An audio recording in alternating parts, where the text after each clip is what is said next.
Welcome to the Friday edition of Second City Sports. We're live and in living color right here on Sports Zone Chicago, along with Miss Lakeena McGee, which is she. I am Cindy Brown. Hey, that's me. You can follow yours truly on the Twitter and the IG at SidKid80. Once again, that's SidKid80. That's SIDKID80. That's SIDKID80. You can follow me at Lakeena McGee on the Twitter and at Lakeena_McGee on the IG. Make sure you download that Sports Zone Chicago app. You want to know why? Because we said so, that's why. And also, too, you can catch any of our other five live shows, including this one, Second City Sports. If you happen to miss it, you can go back and watch them and listen to them at your own leisure. Make sure you download that Sports Zone Chicago app today. Speaking of Sports Zone Chicago, you can follow them on social media, on all social media platforms, Facebook, Twitter, Instagram, and YouTube. Once again, at Sports Zone Chicago on Facebook, Twitter, Instagram, and YouTube. If you want to catch our audio version of this show, you can do so by subscribing to War on Anchor.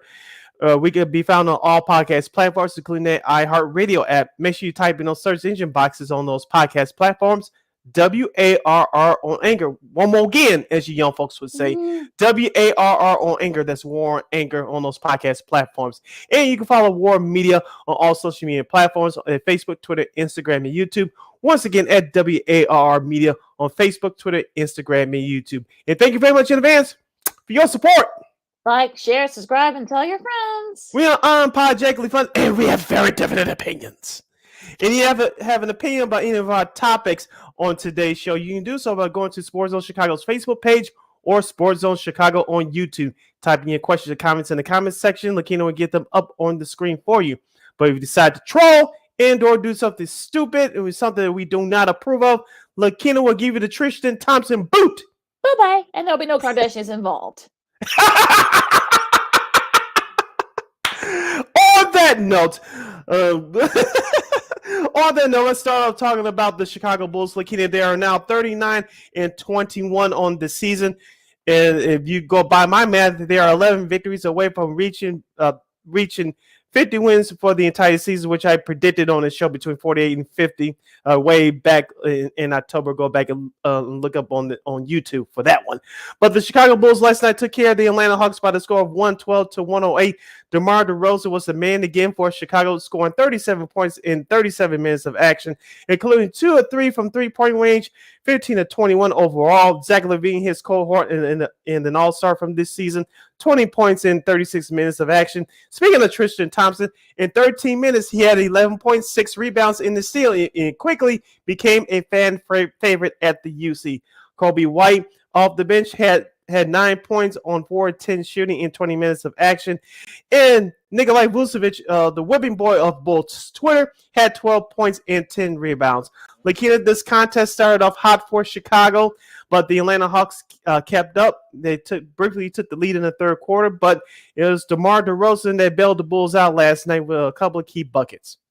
Yeah, and he continues to. He kind of picked up right where he left off before the All-Star break. It's just amazing what he's been able to do, and he's finally getting some love nationally, which I think that's a good thing. He's more than earned it. I think he's deserved to be in the MVP discussion.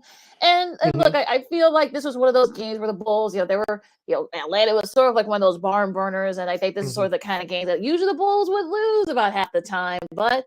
They didn't. And look, let's give some love to the rookie Ayo DeSumo.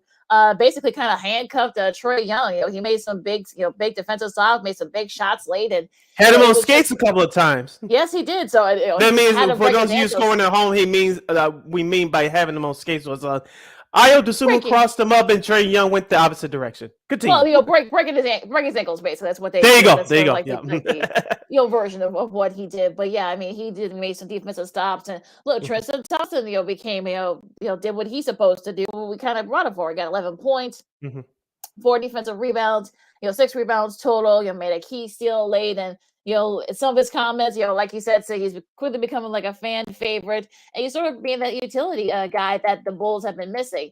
And it's sort of one of those things where he and Vooch are proven to be a pretty good chance. Again, it's still this is only their first game together, so we'll see how it gets better and better. I mean, you have like two big guys, kind of like in the at the point, so that they can kind of take turns.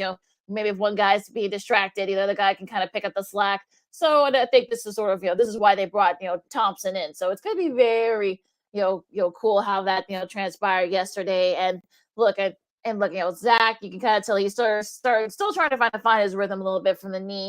He had 20 points.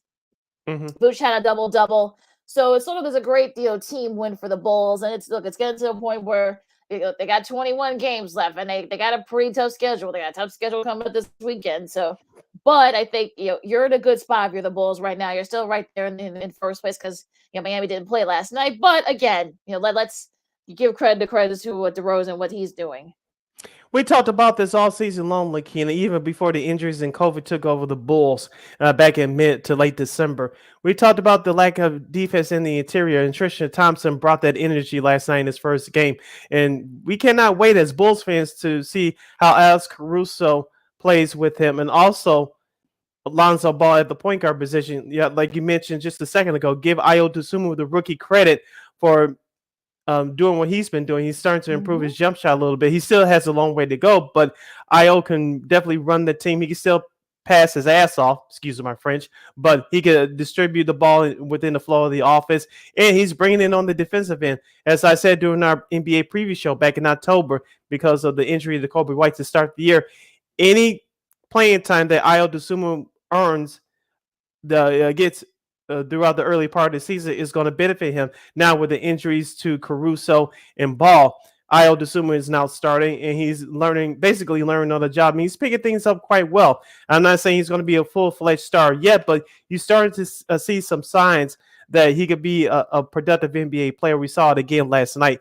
And so once Alonzo Ball and Caruso come back, I really can't wait to see how this team meshes. And they're going to have a little bit over a month to do so before the playoffs start in April.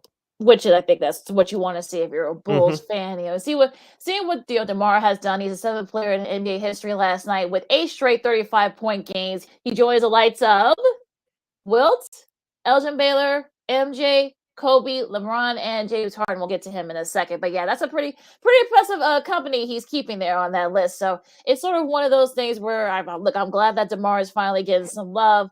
But I kind of feel like it's okay. Let's I'm sure he's using all this as motivation. The fact that people thought that it was going to be a bad signing, and we went through all this already. So I feel like we're kind of rehashing stuff here. But he and Zach were going to mesh well together, and it didn't. He didn't fit the Bulls' offense and such. I think he's doing pretty well so far, folks. And the fact that he's been kind of like he's had to step up sometimes. With guys being out due to COVID and everything else, injuries and such. So. With the Bulls only having 21 games left now, 22 games I should say left now, and I think it's they got a pretty tough schedule coming up. I think you passed the first big test so far in Atlanta. Let's see if they can keep it up.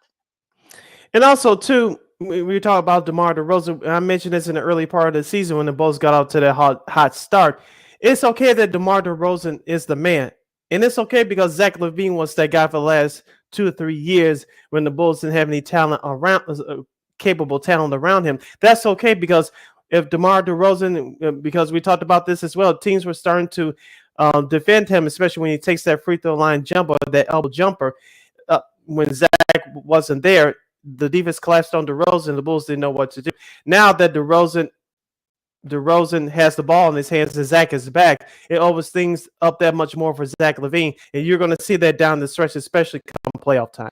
See how how this team sort of continues to kind of get better and better, and hopefully since both Lonzo Ball and Alex Caruso are doing some light workouts and such, they haven't been, and also to Patrick Williams, they haven't been, he hasn't been cleared for contact yet, but he's sort of Billy Donovan said he's kind of on his way, so we might get them at full strength in the next maybe month. So I think this is going to be one of those things where you're kind of like, okay, we finally get to see this team. Hopefully, knock on wood, we'll finally get to see this team at full strength. Now, they got a tough one tomorrow against John Morant in Memphis. I know John's a little bit banged up. I think he, twisted his ankle a little bit, but, it looks like, but he didn't come back into the game last night. So hopefully, we may see them at full strength. And, Memphis, had a nice, great game last night. They played Miami on Monday.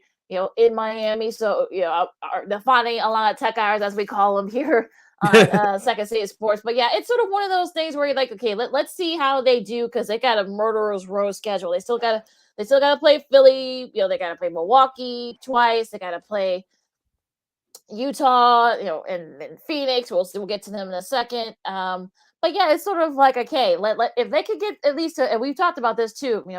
during our roundtable. If they can get at least to 500, I think it could be right there. So like in that top 2 or 3 range in the East, they got a pretty good spot. I mean, you don't want to have to praise Brooklyn because I'm sure Brooklyn's probably going to make a run. You don't want to. We'll see where Philly is by then. We'll see where the Cavs are at that point. So it's not going to be easy. But like I said, none of the teams, with the exception of maybe Philly and Brooklyn once Ben Simmons comes back and such. But no one really scares me in the East, at least right now at this point. You're listening to Second City Sports on the Friday edition. We're live in Living Color right here on Sports Zone Chicago City. Lakeena with you talking Bulls in the NBA. Lakeena wrapping up the recap from last night's win for Chicago over Atlanta, 112-108. For Atlanta, Danilo Gallinari led the team with 26 points off of 10 and 18 shooting. You mentioned Trae Young. He struggled last night, only scoring 14 points, so 3 of 17 shooting, 0 for 5 from three-point range, but he did dish out 10 assists. Clint Capella, their starting big man, had 14 points, 17 rebounds in 29 minutes of action. But Bogan Bojanovic had 27 points off the bench, off of 5 of 12 shooting from three-point land. And like I mentioned before, Atlanta kept it close at the end, until the end. But DeMar DeRozan was their man again for Chicago, and the Bulls pulled out the win over an Atlanta team that's pretty much have been underachieving so far this year. They are now 4 games under 500. Lakeena, let's go to the NBA abroad by reviewing some of the key games from last night. It was the Pistons 106, the Cavaliers 103. Cleveland's not starting off on a good note coming out of the All-Star break, but I still think they're going to be trouble for somebody in that first round. Will they finish in that top spot? No, but I still believe they're going to be a more of a competitive team. I know Darius Garland's injured right now. I know Caris LeVert is injured too. So hopefully those guys will not be out for long. But if they are, Cleveland's going to be in big trouble. The first game on the TNT docket from last night, you mentioned we'll get to James Harden, and there's some other news coming out of the Brooklyn camp. But the Boston Celtics defeated the New Jersey Nets. I said New Jersey. The Brooklyn Nets once again, the second time in a couple of weeks. This time 129-106. You mentioned we mentioned the Brooklyn Nets making the run once Kevin Durant comes back soon. But there was some other news that came out of the Brooklyn Nets camp. The New York City mayor will start to lift the vaccine requirements and vaccination cards requirements. We already started to see that in other parts of the country, including here in Chicago and the state of Illinois. And I know some pundits and some experts are predicting that Kyrie could play his first home game at the Barclays Center March 13th or 15th, somewhere around that time. We'll see what happens with that. Of course, Ben Simmons did not play last night. I know the Brooklyn is supposed to play in Philadelphia in a couple of weeks. Some people would think, including Danny Green, his former teammate, thinking that he won't be playing in the game. We'll get into that in just a second, but Brooklyn desperately needs Kevin Durant. Yeah, and also too, Dragic too. We'll see. He didn't play last night, but we'll see he'll be able to play their next game. But yeah, I mean, and look, Boston. I know they lost right before the All-Star break. I mean, look, Jason Tatum is still, he had 30 points and such, so he's kind of been sort of putting the team on his back. The Celtics have Al Horford still. He's still still playing and he's still doing well with the. He had a double-double, 11 and 13. But Brooklyn, I mean, this is not how you wanted to start the All-Star. Coming back from the All-Star break, and you can tell that. They need Kevin Durant back. We'll see how Dragic fits in with the team. And look, Andre Drummond, he's doing what he can. That's why they're bringing in Dragic, Goran Dragic. So yeah, I think they really need KD back, and I think it's still he's still going to be out for another couple of weeks. KD, I mean, so it's going to be one of those things where you're kind of like, okay, so you hope that they can get it together. I know some people, myself included, feel that Brooklyn can get a run together, but they really need to. And with Eric Adams, who's the New York City mayor, kind of rolling back the vax mandate. I mean, now we'll probably see Kyrie, and then maybe they can play consistently together. He and KD, and once Simmons comes back, maybe next week. Yeah, we'll see what happens with the Brooklyn Nets. You mentioned the Memphis Grizzlies early, Lakeena and John Moran being banged up. Of course, the Memphis will travel to Chicago to take on the Bulls tomorrow night. The Grizzlies lost their first game back from the All-Star break, losing to the Minnesota Timberwolves 119-114. Lakeena, I remember you asking me early in the season, what did I think about the Minnesota Timberwolves? I said, check back with me in the month, and that was back early in the season. They're still hanging around. I know they have Karl Anthony Towns, your 3-point shooting champion from All-Star Weekend. You still have D'Angelo Russell. You have second-year man Anthony Edwards out of Georgia, who's just exploded onto the scene. I'm not going to count this team out as far as making the playoffs yet. It's still going to be a crowded field between them, San Antonio, and New Orleans. But as long as Minnesota continues to play 500 ball, they should make the play-in tournament with no problem. Yeah, they really should, and they've been very impressive. Also, too, look, they're putting on a show for the new owner, so you got to think that that's playing a little bit that's playing a little bit of a part as well. Once job was injured, they kind of, I don't want to say they kind of fell off, but Minnesota was able to kind of put a run together and they held off the Grizzlies. So not a good start. So you got to think that they're not going to be in the good mood the Grizzlies are when they play the Bulls tomorrow. But we'll see what happens there. But yeah, nice win for Minnesota. Keep pace with being right there for that play-in. The Phoenix Suns, as we told you on our show on Monday, they're going to be without Chris Paul 6 to 8 weeks. But their early schedule coming out the All-Star break, they should be able to collect some wins. They started off on a right note last night, defeating the Oklahoma City Thunder 124 to 104. Luckily, it's sort of a good way to kind of get yourself started with life without CP3 and Booker. Devin Booker, I think he knows that he's probably gonna have to pick up the slack for CP3. I mean, he becomes the first player since Jason Kidd did in 01 to have at least 25 points, 10 assists, and 5 steals. And the Suns are now 5-0, I should say, since CP3 has joined the team. So some people have mentioned that. So maybe things won't get too far off the rails with CP3 gone. But yeah, this is a nice win. And I think playing against OKC, that team you should be without CP3. So that really wasn't a big problem. But I think if you're Phoenix, I think you can gain your confidence more and more because you're going to be without CP3, for a while. In the second half of that TNT doubleheader last night, the Golden State Warriors went into Portland and laid it down on the injured Trailblazers 132 to 95. Not really surprised. I mean, if you heard Steph Curry's comments with Ali LaForce after that game, he said that he didn't play well. So I don't know. We heard that a few times this year. Yeah, the Golden State Warriors still continue to roll. Yeah, I was about to say. I mean, they beat him by almost over 30, almost 30 points. But you know how Steph is. So yeah, it's a big deal. He only had 18 points. But he had 14 assists. So that helps a little bit. And he got a lot of contributions. I mean, Jonathan Kuminga.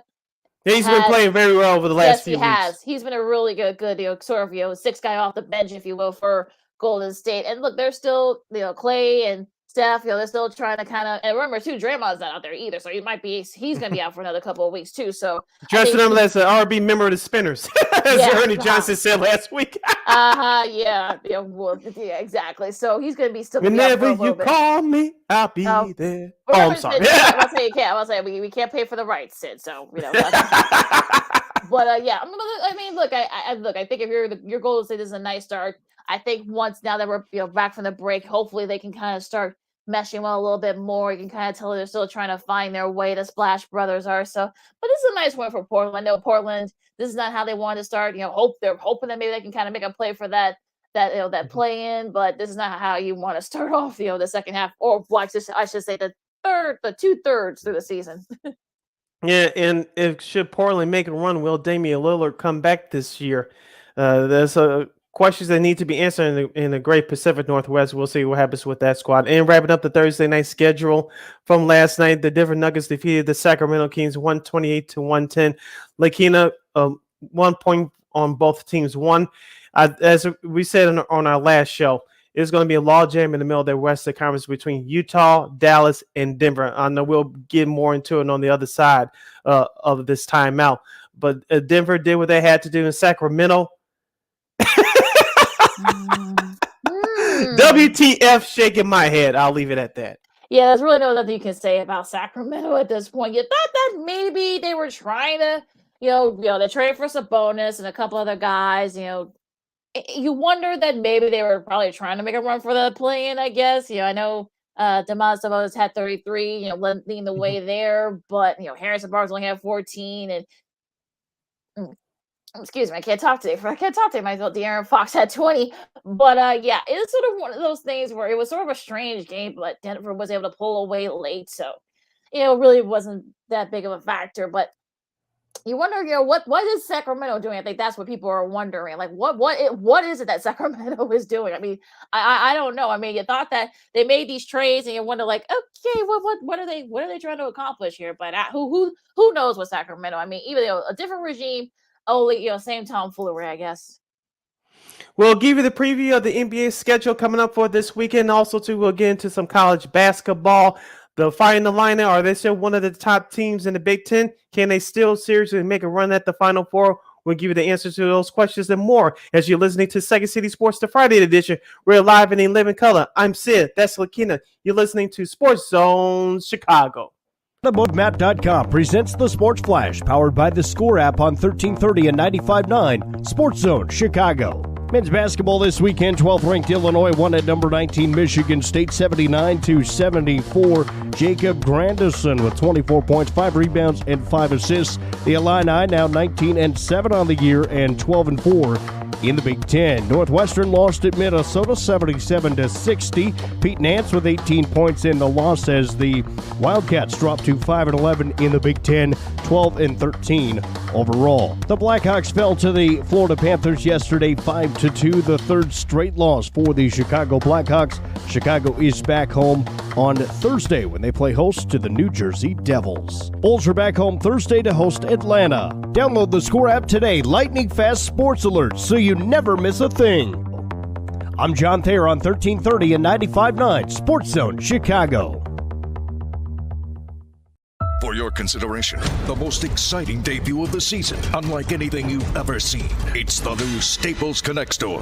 Critics call it jaw-dropping. Victoria Adams of Retail Review says, I laughed, I cried, I redesigned my logo and bought an Xbox. Staples Connect has it all. New small business services, innovative tools to work and learn from anywhere. It will change the way you think about Staples. Staples Connect, now open at 5665 West Wilshire, 1 block east of the La Brea Tar Pits. Learn more at staplesconnect.com/LA. Dell Technologies President's Day business sale has arrived. For a limited time, save up to 45% on all our latest gear to work from anywhere with fast free shipping. Dell Technologies recommends Windows 11 Pro for business, so now's the time for incredible savings on PCs, along with servers, monitors, and docks, all with free shipping and quick installation and setup through Dell Installation Services. Get started by shopping online or contacting your Dell Technologies advisor today at 877-ASK-DELL. Again, the number to call is 877-ASK-DELL.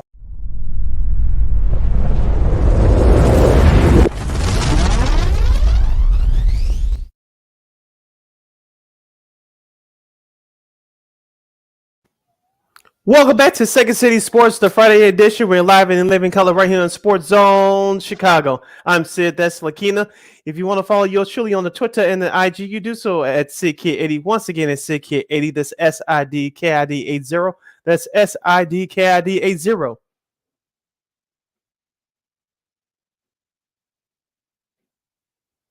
If you have a question or comment for us during our NBA Bulls Power Hour, NBA and Bulls Power Hour, or any of our topics during today's show, we're now with less than 90 minutes remaining. You can go to Sports Zone Chicago's Facebook page or Sports Zone Chicago on YouTube. Type in questions and comments in the comment section. Lakeena will get them up on the screen for you. Lakeena, let's get right back into the NBA talk by give you guys the schedule for this upcoming weekend from the National Basketball Association. We'll start with tonight's action, which is Friday. For those of you listening back on our podcast edition, the Toronto Raptors at 32-25, they'll take on the Charlotte Hornets at 6 o'clock. Charlotte trying to get back in that playoff race there.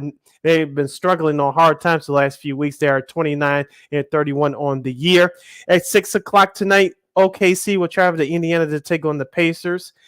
At 6 o'clock, the two worst teams in the NBA will do battle, Orlando and Houston. We won't get into that. At 6 o'clock, these two teams are still in the play-in tournament in their respective conferences. That's San Antonio at our nation's capital to take on the Washington Wizards.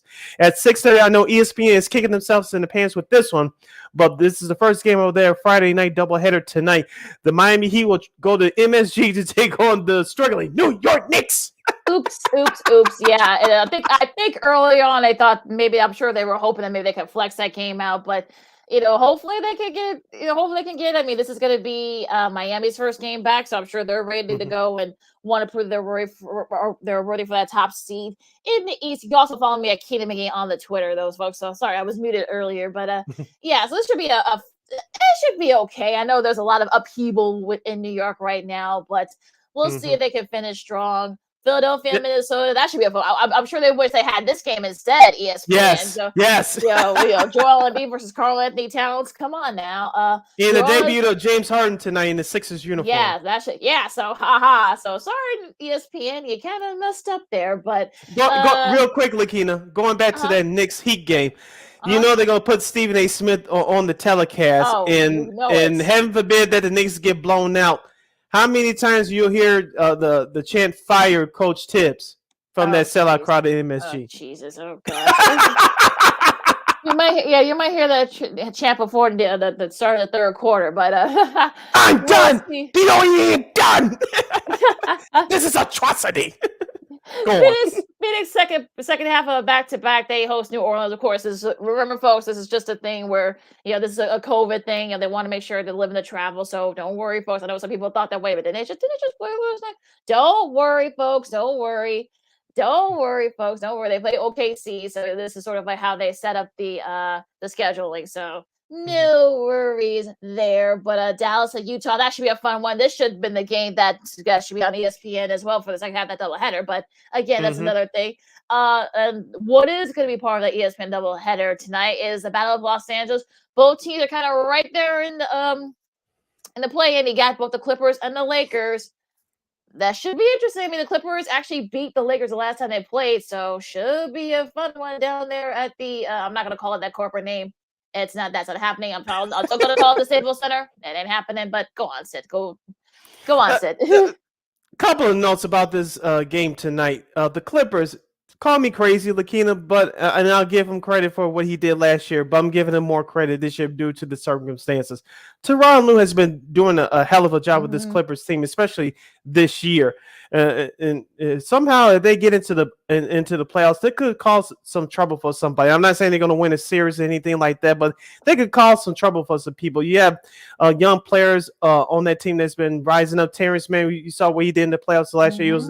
He was rewarded nicely with a contract extension. He's been playing his tail off this year. You still have Reggie Jackson, and Luke Kennard is having a career year. It's nice for him to get out of Detroit.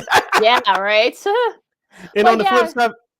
No, go ahead. Sorry. Okay. And on the flip side for the Lakers, there's been the blame game all week listening to LA Sports Radio. Who's at fault? LeBron James's camp in Clutch Sports, or Rob Pelinka and the management in Jeannie Buss, who owns the team? LeBron James didn't get his way at trade deadline time for trading Russell Westbrook. Now everybody's playing the blame game. I didn't say this, but I said this. Who did this? Who did that? I don't want nothing to do with that. Yeah, it's just a mess. Yeah, this is one of those days where you gotta think there's enough blame to go around. So I think people need to kind of stop with the finger point and just hopefully they can get it together. These last 22 games that they have, and hopefully they can make a run to be kind of get out of that play-in. But again, we'll see. And look, it's unfortunate that Ty Lue probably won't get any consideration for Coach of the Year, as he should, because of the fact that PG's out, Kawhi's out. There's rumors that they might be back in a few weeks. We'll see. But the Clippers have been doing their thing, so to hang on, so just kind of be right there. So we'll see if they can go up. That's a very deep Western Conference, so we'll see what happens. Let's go to Saturday's schedule, which is tomorrow. We have a rare noon Eastern time start. It will be the Boston Celtics traveling to Detroit to take on the Pistons at 11 o'clock Chicago time. The Pistons had this schedule an early Saturday afternoon game once before early in the season. You know why? Because they play in the same arena as their hockey team neighbors, the Detroit Red Wings, so in a Little Caesars Arena in downtown Detroit. So that's why the Pistons are playing early tomorrow morning Chicago time. At 6:30 p.m. tomorrow night, it's the Raptors and Atlanta Hawks from State Farm Arena. At 7 o'clock, it's the Wizards and the Cavaliers. Hopefully, Cleveland can bounce back from their disappointing loss from last night. At 7 o'clock, the Spurs and the Heat were getting on in South Beach, Florida, the rematch of the 2014 NBA Finals. Oh, good Lord. And of course, at 7 o'clock, Memphis will travel to Chicago to take on our Bulls. At 7:30 on ABC, I know ABC will be covering their eyes for this one, at least one of them. It's the Brooklyn Nets taking on the Milwaukee Bucks from Fiserv Arena. That's the Saturday night primetime game for ABC. And at 8 o'clock, it's the Sacramento Kings traveling to Denver to take on the Denver Nuggets. Going back to that Brooklyn-Milwaukee game for a second, it's going to be one of those things where I'm sure, again, ABC's probably kicking themselves, and they're probably going to, hopefully, maybe Brooklyn, can kind of, at least keep it respectable. I know they beat them the last time, so I'm wondering that, in Milwaukee, we'll see how they look after the All-Star break, but it should be a fun one even without KD, but I'm sure, like you said, I'm sure ABC's sort of kicking themselves regardless. Now, speaking of, I'm sure, they're kicking themselves on Sunday's games. The first half of their doubleheader, you got Philadelphia and New York. I'm sure they're kicking themselves with this one, so it'll be interesting to see. I think Ben Simmons is supposed to make his debut. I mean, James Harden will be playing, so I think Harden, I'm sure he's going to want to pull on the show for the folks at MSG. That's a noon game. And probably to also see another Screaming A. Smith meme. I'm just saying. Fire tips now! Well, I'm sure we'll be saying that a lot during their pregame. But Utah and Phoenix, that should be a fun one at 2:30. The second half. I'm looking forward to that one. That should be a lot of fun. Donovan Mitchell versus Devin Booker, of course. No CP3. We'll see how they look once the second game they have against New Orleans. Just say tonight. Now they got a tough one. This first big test without CP3, so I'm interested to see if they can pass this one. Boston, Indiana at 4 o'clock. Note the start time. Also, to Detroit and Charlotte. That should be a fun one. The battle of the young teams. The Clippers and Houston at 6 o'clock. The first game of the ESPN Sunday night doubleheader. You got Dallas and Golden State. That should be a fun one. Yes. Denver and Portland. And the second half of the doubleheader, New Orleans and Los Angeles. I'm at the Lakers. So I'm assuming that they thought Zion Williamson was going to come back. I'm assuming maybe that's why they scheduled this game, with the Pelicans. So, but unfortunately for Zion, looks like he's probably done for the year because he may have to go do another foot surgery.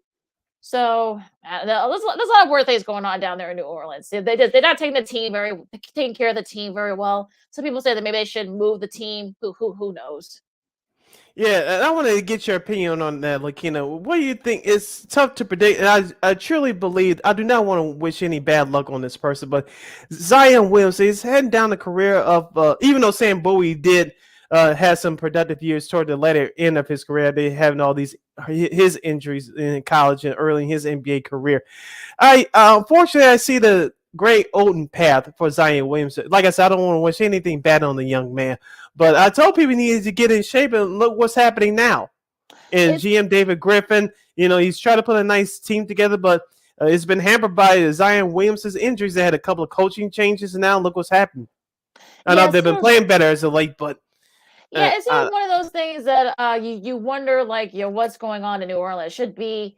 Should there be some type of, maybe some people are saying maybe the franchise should move, that it's not being run very well. So I don't know. I mean, could it be maybe perhaps, the Zion factor? I mean, some people are saying that maybe that Zion is trying not to work out, so that he can get out of New Orleans. I don't know if that's the case, but it's sort of one of the, I know Knicks fans are already saying that they should trade him to the Knicks, but you guys have your own issues, folks. So I would, take a step back there. But yeah, I hope we can put it together. I mean, I think, like you said, I think he needs to, get some muscle, get rid of some of that baby fat, and hopefully he can be that productive, star that we all thought he would be. But at this point, as of right now, that's not the case.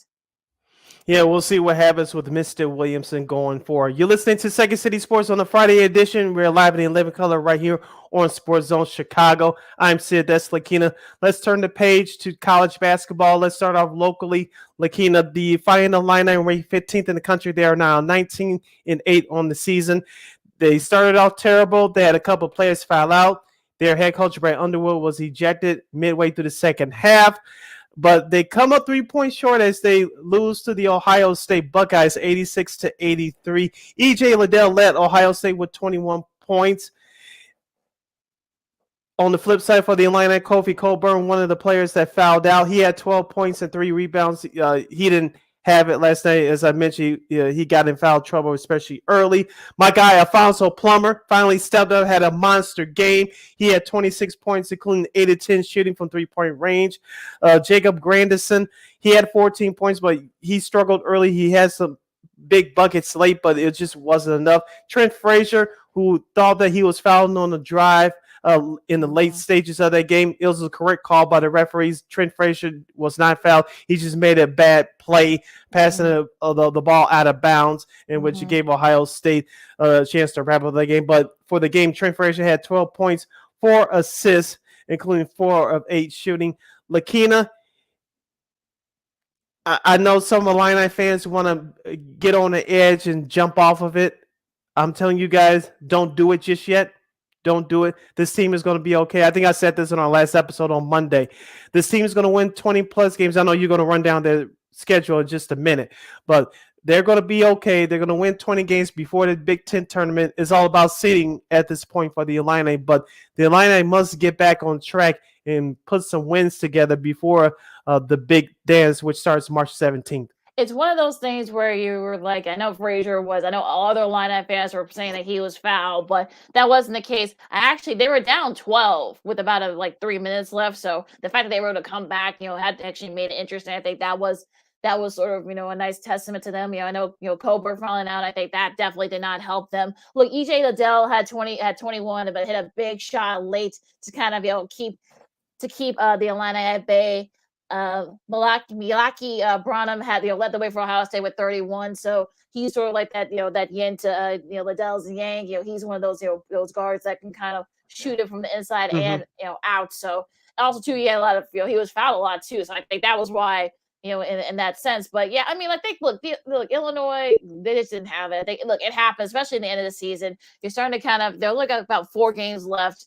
So you gotta have to start seeding wise, and they can't afford to have any more losses because they're kind of right there with Purdue for that number 1 seed for the Big Ten tournament in a couple of weeks. So it'll be interesting to see how they finish up. We'll get to their schedule in a second, but it's one of those instances where you kind of like what it just happened. So it's unfortunate, but it is what it is.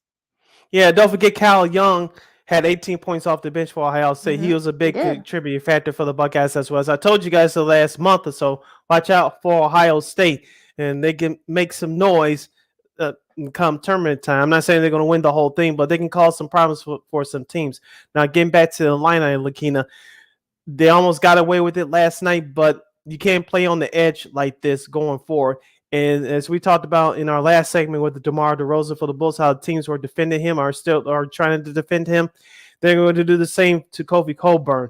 And Coburn has to be careful on defense because people are going to come after him. And the way that his offensive game is, he can roll with the best of them inside, but he just has to be careful. And that's why, in my opinion, other guys are going to have to step up with Jacob Grandison and Trent Frazier, who gets the team going from the point guard position, and my guy Alfonso Plummer, who had a big game last night. Somebody else is going to have to step up. At least 2 to 3 people are going to have to step up, because if Coburn is going to play like this, the Illini is in trouble. Well, the team as a whole has to step up too. So I think that's the whole thing. Frazier has to step up. I know a couple other guys, they got to step up as well. So hopefully they can. I mean, we'll get to their schedule in a second, but it'll be interesting to see what they do here. Like I said, they're still right there with Purdue for that number 1 seed. So it's gonna, and that double. They're both good right there for that double bye in the Big Ten tournament. So I'm not worried about that. But the number 1 seed is really what you want if you're Illinois. Now going real quick, Lakeena. Also too, Aaron Cabello. He had 7 points in 19 minutes of action coming off the bench last night. And Hawkins, who was the other player that fouled out, he had 10 points and 4 rebounds. So if you get something from those 2 guys, especially Cabello, who's one of the major factors in the Illinois success last year. I know he's been battling injuries and concussions this year, but if you can get Cabello to play some consistent minutes and stay healthy, the Illini should be okay. Hopefully that'll be the case. UCLA lost to Oregon. Oregon, they needed that win desperately for their tournament chances. Is their 4th straight win against UCLA. I was thinking about you last night, watching the last couple of minutes of that game.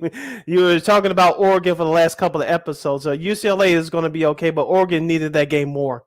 4 straight wins against UCLA, Oregon. So that definitely helps them in their tournament chances. Davion Hammond had Harmon, I should say, had 17 points, to lead the way for Oregon. So they, I know UCLA's had some, injury issues, some guys banged up, but Oregon, you'll take the win. They beat, like I said, they beat them, about a month ago at Pauley. So definitely no fluke here. Arizona, beat Utah by 20. They're probably number 1 seed in the Pac-12 tournament right now. Murray State stays undefeated in the Ohio Valley. Just pounded Belmont by 36 points. I mean, geez. I mean, it's just like, I was hoping to maybe see this game be a little bit closer, but unfortunately they hammered them early, and they, as Jimmy Johnson, said in his Miami when he was coaching the U, they poured on them and didn't let up, and they did not. So the Racers did not. So we'll see. So so if you're Murray State, you want to make sure you win your conference tournament next weekend, and in hopes that maybe you don't have to worry about having to, sweat out during selection Sunday. Memphis helped their cause, with their resume with a nice win against Temple. Aaron McKee and Penny Hardaway from their NBA days, they were kind of rivals back in the day in the NBA. Of course, Aaron, coached, played for Temple in the early 2000s. So that was a nice, in the late 90s, early 2000s. So that was a nice, a good game there as well. Of course, Gonzaga beat San Francisco, by 16 points. Held them off. USC beat Oregon State, and they had double overtime though, 94-91. Got a little bit of that game as well. DePaul, I guess for their first win against Georgetown in like 3 years, but like I said, Georgetown is having issues, so not. Yeah, so I'm not going to get too much into that one. UIC, of course, with all the stuff that went on, not being able to participate in the tournament, they're going to be switching conferences this year, blah, blah, blah. They had a nice win against Green Bay, geared up for their Horizon League tournament in about a week and a half. So, yeah, so we're kind of going down to the wire here. If you want to go back to earlier this week, UConn with a nice win against Villanova, going back to the old Big East days. And the weird thing about this is that Danny Hurley got ejected in the first half. I guess he was trying to excite the crowd, and I guess that ref didn't like it very much, so he got the boot. But UConn was able to pull it out against Villanova, so that was a nice win. I think their first win against them since like 14 years. I think it might be even, or that when they met in the tournament. When I believe was that the Shabazz? I don't know. That was such a long time ago. But yeah, it's been a while. But a nice win by them. Arkansas beat Florida. Iowa beat Michigan State. Michigan State's been kind of in a free-for-all. So they beat Michigan State by 26 points. So I don't know what's going on over there in East Lansing, but I don't know. Yeah, time is, as we always know, around this time he gets his squad together. They had another bad showing, as you mentioned. That free-for-all started last week with that home loss to Illinois. I think Michigan State will still be okay, but they got to turn it around here quickly. You're talking about another team that can afford another loss in the conference. That's Michigan State. And Michigan, of course, Tyson Walker's a beast, too. I know I didn't get a chance to talk about it in our last episode on Monday, but I like him. He damn near brought the Spartans back to beat Illinois last week. He did, but he struggled from the field in that game against Iowa, so that didn't help their cause at all. Michigan, of course, Juwan Howard being suspended for the rest of the season. It was the right call. I mean, he wasn't gonna get fired and such. I know some folks were freaking out that, oh my God, you should get fired. Relax, folks. They weren't gonna go that far, but I'm sure that.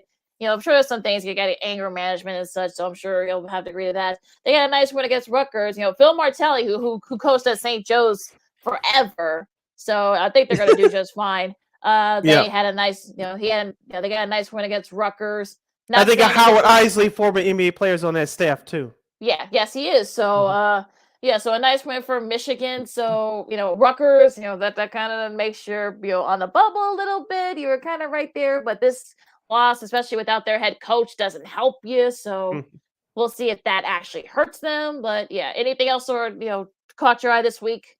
Yeah, I was going to say Ron Harper Jr., he's got to carry that team on his back. Like you say, it was a bad loss in Michigan, but a team that needs to have a surprise run in the Big Ten tournament coming up in less than a couple of weeks, that's Rutgers. Yeah, we'll see. I know they got a couple of big wins under their belt, including the one over to Illinois a couple of weeks ago, but Rutgers needs to turn it around here quickly. Yeah, that does not help. Kentucky beat LSU 71-66. Oscar Shibwe. If you guys haven't heard him, you guys have heard me talk about him. He passed Anthony Davis and Julius Randle for the most rebounds in a single season by a Kentucky player over the last 50 years. Kentucky with that rich tradition. It does also too their 18th straight home win dating back to last season. Only Gonzaga and Texas Tech have more.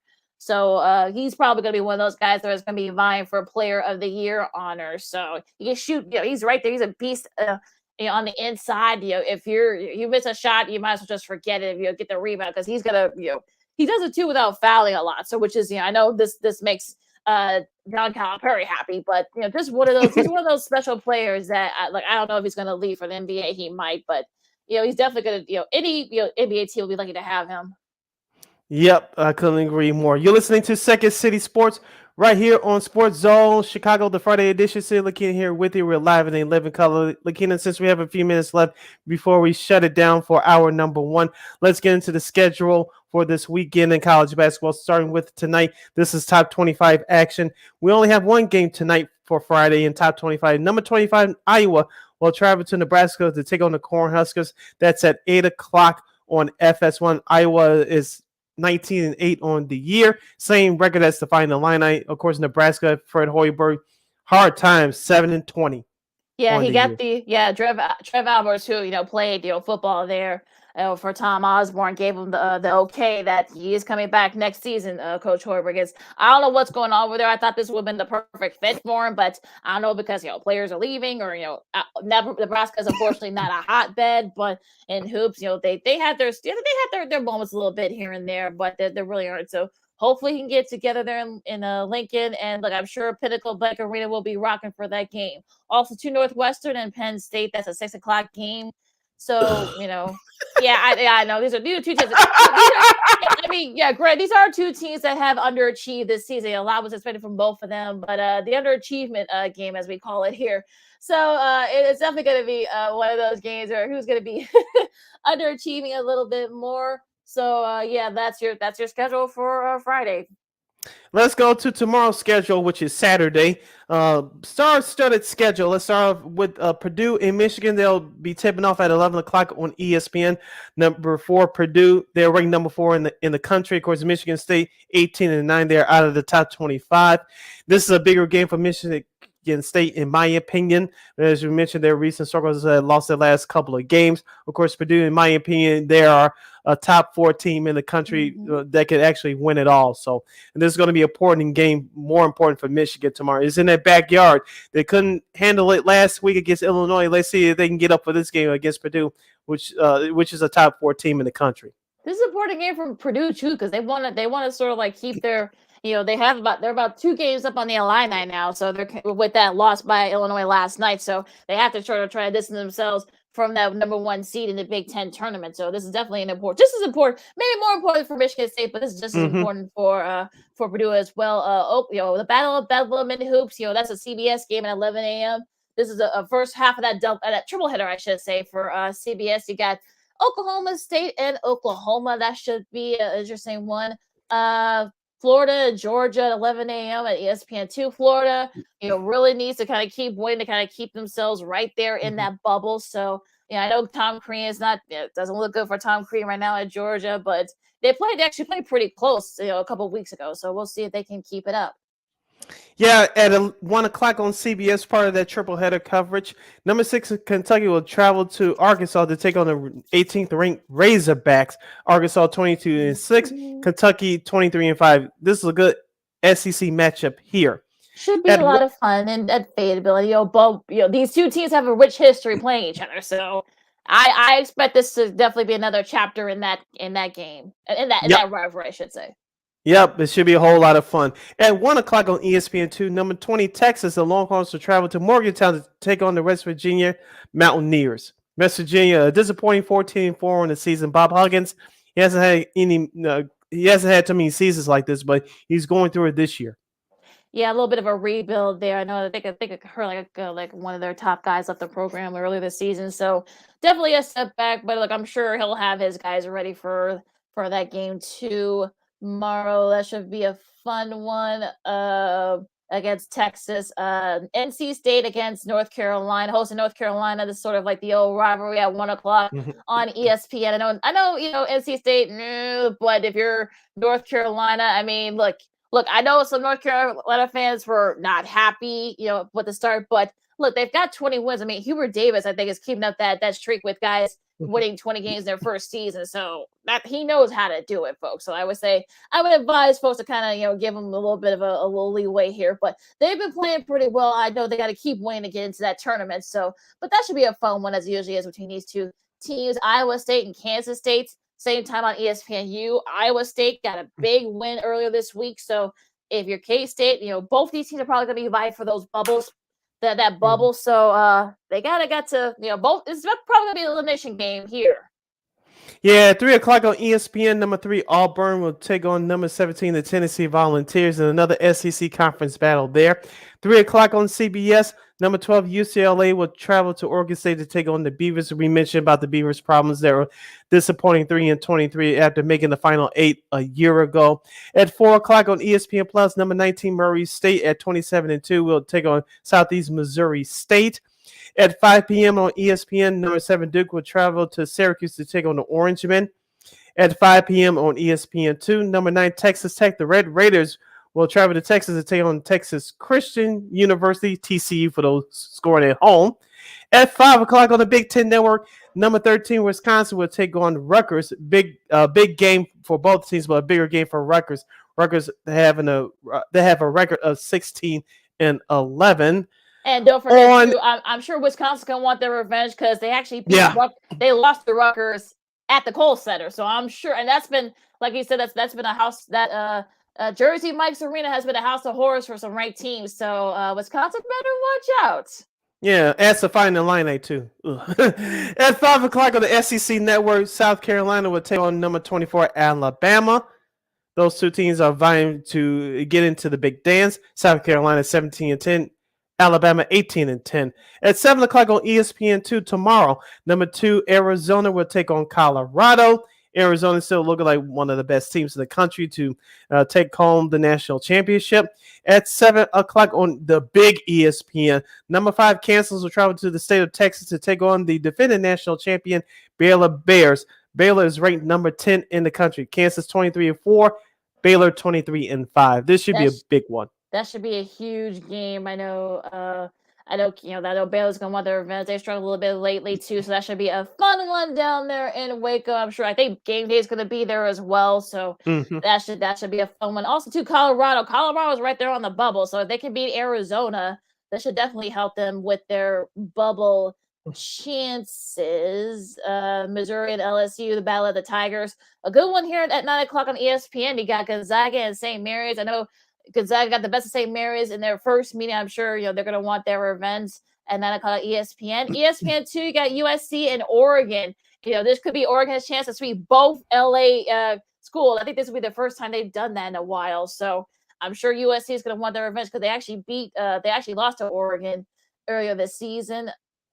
Boise State and UNLV, that's at 9 o'clock on CBS Sports Network, I should say. And look, Boise State's right there on the bubble. I think UNLV, they may have a shot. I think if they beat Boise State, I'm sure they'd love to play sports. So that should be a good one in the Mountain West. And let's go to our schedule for Sunday in the top 25 quickly. Number 21, UConn will take on Georgetown. That's at 11 a.m. on CBS. At 11:30 on ESPN, SMU will take on the 14th-ranked Houston Cougars. At 1 o'clock on CBS, we have number 15, Illinois. They'll travel to Ann Arbor to take on the Michigan Wolverines. No John Juan Howard for that one. Illinois should have no problem getting their 20th win on the season. And at 3 o'clock on CBS, number 22, Ohio State will take on Maryland. And I believe that Northern Iowa will host Loyola Chicago on Sunday as well. Big game for Loyola Chicago, the Ramblers, to try to wrap up their regular season title in the Missouri Valley Conference. I think they're gonna want their revenge too because they lost to Northern Iowa earlier this year, so about a couple weeks ago. So that should be a fun one. Let's see, Wichita State and Memphis. Memphis needs to keep winning. Had a nice win last night. We told you that. They got to keep up that right there to be in that bubble. St. John's and DePaul. That's at 4 o'clock on FS1. Indiana and Minnesota. Indiana really feel like they can kind of have a chance to win. So note the start time too at 5 o'clock on ESPN2. And yeah, that is your schedule for college hoops this weekend. But also too, you got to give a shout out to Rick Pitino's Iona Gales. They're 14-2 in the MAAC, the Mid-Atlantic Athletic Conference. They take on Ryder, Iowa. The Gales, they're 22-5. So you definitely want to be, that team. Try to win your conference tournament because you probably won't get in regardless. I know Rick Pitino can only get you so far, folks. So, but even still, that's your weekend in college football. We're kind of getting down to the wire, sis. Some of the smaller conferences have just finished up their regular season, so definitely a vibe for positioning. Yeah, the smaller conferences, their tournament starts next weekend. Of course, the big Power 5 conferences start their tournaments 2 weeks from today. Stay tuned for more sports and more fun as Second City Sports continues with a superstar quarterback seeking a contract worth $50 million a season. 2 former Bears employees have new gigs. We have sports media news, and we have our Black History moment of the week. I'm Sid. That's Lakeena. You're listening to the Friday edition of Second City Sports, live and in living color, right here on Sports Zone Chicago. AutomotiveMap.com presents the Sports Flash on the Sports Zone Chicago. Throws it, foul line left. Count it! Foul! DeMar DeRozan with the hoop, the harm, and one. Bulls Radio with the call. 112-108 the win over the Hawks last night. Chicago 39-21 with the win. DeMar DeRozan 37 points, 6 rebounds, 3 assists. Nikola Vukovic with a double-double. Nice night for Zach LaVine with 20 points. The Bulls host the Grizzlies tomorrow night. Chicago on top of the Eastern Conference by a half game over the Heat. Wins in 7 of 10 and 6 in a row. The Blackhawks are winless in 3. They're back at it tonight hosting the Devils. Chicago's last game was Sunday, a 5-2 home loss against Florida. College hoops last night, number 22 Ohio State with an 86-83 win at number 15 Illinois. The Illini are 12-5, second in the Big Ten, chasing Wisconsin and Purdue. They're both 13-4. For lightning fast sports updates, download the Score app. It's free and one of the most popular sports apps in North America. I'm Chuck Sanders. That's the Sports Flash on the Sports Zone Chicago. Welcome to Allstate, where you can save just by being you. DriveWise in the Allstate mobile app gives you personalized driving feedback, and by adding it to your policy, you can save for driving safe just by being yourself. Allstate. Here, better protection costs a whole lot less. You're in good hands with Allstate. Click, call, or visit allstate.com to save today. Not available in every state. Savings based on DriveWise and other safe driving discounts. Savings vary. Subject to terms and conditions. Allstate Fire and Casualty Insurance Company and affiliates, Northbrook, Illinois. Got a party of 10 coming in, and we need to flip those 2 tables. Leah's restaurant is fully booked night after night. Section 3 is still behind. She no longer has reservations about finally finding a hostess. Why doesn't 23 have menus? Oh, because they're in my hand. Indeed can help her hire great people fast. I need Indeed. Indeed you do. Instant Match instantly connects you with quality candidates whose resumes on Indeed match your sponsored job description. Visit Indeed.com/credit and get $75 towards your first sponsored job. Terms and conditions apply.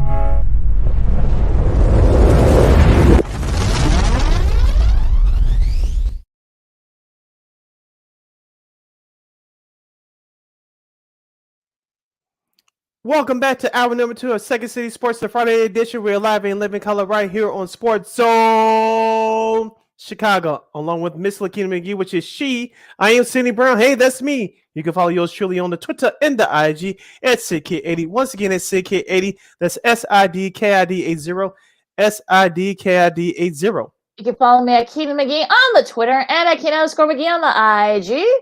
We have less than 50 minutes left of this extravaganza, our last show of the week, our last show of the day.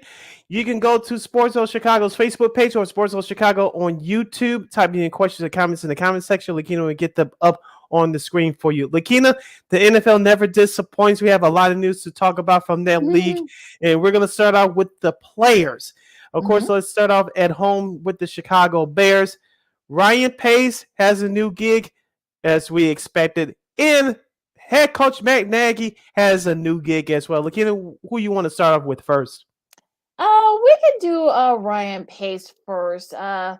It's sort of, one of those things where you wonder, like, okay, what's going to happen with the other Matt Ryan Pace and Matt Nagy. Now we'll start with Mr. Pace, and look, it didn't take him long to find him a new gig. He's joining the Falcons, being joined by another former Bears GM, Phil Emery. So I think his official title is going to be a senior personnel executive working under the current GM there, Terry Fontenot. So that's a pretty interesting gig. I mean, he's still going to be developing players and such, and look, Atlanta had has some good players. We'll see what they do with Matt Ryan and such. They got Kyle Pitts, who was had a great breakthrough rookie season. So it's going to get very interesting to see what he does in that role. But I mean, like I said, he wasn't going to be off the market long. But what do you think about this news? Yeah, I'm not surprised either. Atlanta's we thought to be one of those teams that were on the cusp of getting back to the playoffs. They had a disappointing year last year. Don't forget they had to make a decision on Calvin Ridley. He took time off away from the team last year due to mental health. Of course, all these leagues are taking mental health seriously, and so Calvin Ridley decided to separate away from the team. We'll see what happens with that. How many more years that Matt Ryan has left to play in the NFL? Will it all be spent down south, or will he have to force his way out to go somewhere else? We shall see. And can Atlanta get a running back? They haven't had a good running back in the last several years since Devontae Freeman and Tevin Coleman. That was the team that went to the Super Bowl back 6 years ago. So there's a lot of questions that has to be answered in Atlanta. How interesting is Phil Embry still has a job, but the only pick that worked out during his tenure is that he picked up Kyle Fuller. Now with the Denver Broncos. Go figure that one out. I don't know about that either. But yeah, he's been over there, I think, for like about 4 or 5 years now. I'm talking about Mr. Emery. So talking about laying low. I know, right? But yeah, I think people forgot that he works for the Falcons. So yeah, I mean, it'll be interesting to see. I mean, it didn't work out here in Chicago, obviously, with Mr. Pace. But we'll see how he does in Atlanta. But it should be very interesting though, no doubt about it. Now going over to Mr. Coach Nagy, this just came out just about under an hour ago. Who says you can't go home again, Sid? He's going back to the Chiefs as a senior assistant quarterbacks coach. So he's going to be coaching Patrick Mahomes again. So I don't think Andy Reid will give him the call sheet. I think we can safely say that's not going to happen. The Denny's menu, as we famously call it. So I mean, look, I think Patrick Mahomes will get his quarterback guru again. Maybe that was probably what he needed, but it's I mean, it's so you just gotta like look at this and say okay. You just gotta, I don't want to say laugh, but you kind of have to. Yeah, Matt Nagy has to humble himself, just like his older brother, Matt Patricia. Have you heard a word out of him this year since he went back to England as an assistant? No. The same game plan should be followed by Matt Nagy. Andy Reid is one of the top coaches in the league. He's a Hall of Fame coach now with the Super Bowl on his belt. Hopefully he can get a couple more before he decides to hang it up. But I don't think you're going to hear a word out of Matt Nagy. No, and I'm sure that's probably a good thing too. If you're a Bears fan, I think you'll be okay with that, and I'm sure. Hey, boss. Hey, boss. This is Matt here. Can you give me a job? Yeah, I can get you a job. You can help out with Patrick Mahomes. Oh, okay. Make sure you keep your butt out the press. Okay, sir. I'll take the job. Yeah, be you, I guess. Be you. Exactly. But be you behind the scenes. We want to hear from you again. So exactly. So that's very interesting news there. But again, we'll see what happens. Brian Flores, who, as you guys know, is suing the NFL for discrimination and such. He now has a new gig. He's not going to be a head coach, but he is going to be going back to his roots, being a defensive coordinator under Mike Tomlin. And I'm not surprised by this at all, because the Rooney family. This is sort of what has the Rooney Rule was named after, of course, the dad. The dad, Art Rooney, and he was sort of instrumental, and he actually helped Tony Dungy get his job over in Tampa. So so I'm not that surprised by this. I'm sure it's the Rooney family that's done this, and look, I think other teams I think also reached out to him for what I heard. So what do you think about this? Couple things. One, we shouldn't hear too much, if not anything, about this lawsuit anymore. Was it a job that Brian Flores actually wanted? No, but this is reality. When you sue the league, it's not going to look pretty for you. He's thankful. I know he's thankful that Mike Tomlin picked him up as an assistant coach. We shouldn't hear about this lawsuit anymore. Number two, I'm sure, this is just my guess, I'm sure Mike Tomlin told him, you're not the story. I know the media is going to make you the story, but you keep your mouth shut, talk about the team, and you should be fine. And he knows firsthand about this, so I think he's exactly the perfect guy to kind of mentor him, if you will. So Mm-hmm. yeah, and I think he will. I think that's probably one of the conditions. I'm sure Coach Tomlin told Mr. Flores, look, like for what you said, Sid. I mean, just make it about the team. Don't make it about you. Don't draw attention Mm-hmm. to yourself, and just do your thing. And look, I think it's gonna be very interesting that like you said, I'm sure there's going to be a lot of people going to be pressing Coach Flores on this, but if he says, look, I'm not going to talk about it, if he says it very early on that, look, I'm not going to talk about it, if he sets the tone early, then this shouldn't be a distraction. Yeah, we'll see what happens with the Pittsburgh Steelers going forward. You're listening to Second City Sports, the Friday edition. We're live and in living color right here on Sports Zone Chicago. Sid, Lakeena are here with you talking professional football. The NFL never seems to disappoint us as the off the field news just keeps on coming. We haven't even hit free agency yet, which starts March 16th. Lakeena, let's go back to the quarterback situation, and in particular, our neighbors up north with the Green Bay Packers. Oh, goody. Of course, the Packers are $46 million over the cap, and Aaron Rodgers, with reports coming out in the last few hours, he wants to make $50 million a year. Good luck to him on that. And number two, how in the hell Green Bay can afford him? He counts for over a quarter of the cap already. Yep. Yes. How is Green Bay going to do that and trying to surround him with pieces? Explain that to me. I'm not a salary capologist, but you want $50 million a year. How are you going to get that in Green Bay or anywhere else in particular? It's one of those things where you're kind of, and then all this other stuff that it's just okay, we're going to go through this again, and then the GM says that he never promised Aaron Rodgers a trade. So like I don't know what's going on there, Brian Gutekunst, I think that's his name. He never he said he never promised that Aaron Rodgers that he would trade him after this past season. So I don't know what's going on in Green Bay. Like I said, I've heard Rodgers say that he would be open to restructuring that contract so it could be more front loaded, so that if he does come back, it won't be a hit against the cap. But they're going to have to do something before the new league year starts, because they're up against it big time. And if you want to bring Devontae Adams back, if you want to try to shore up that O line and D line, and maybe perhaps bring some other guys back, you're going to have to be creative. And if Aaron Rodgers wants to return to Green Bay, which I still doubt at this point, Green Bay has to pay him less. Yep. They have to, or else they have no choice but to force a trade.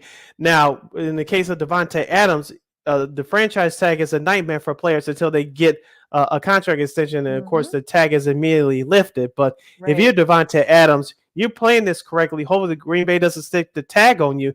If you still want to play with Aaron Rodgers, in case Rodgers gets traded to an AFC team, you can go hop on with him. But for right now, for the Packers, I know they're saying all the right things to appease their fan base, but this could get ugly again sooner rather than later.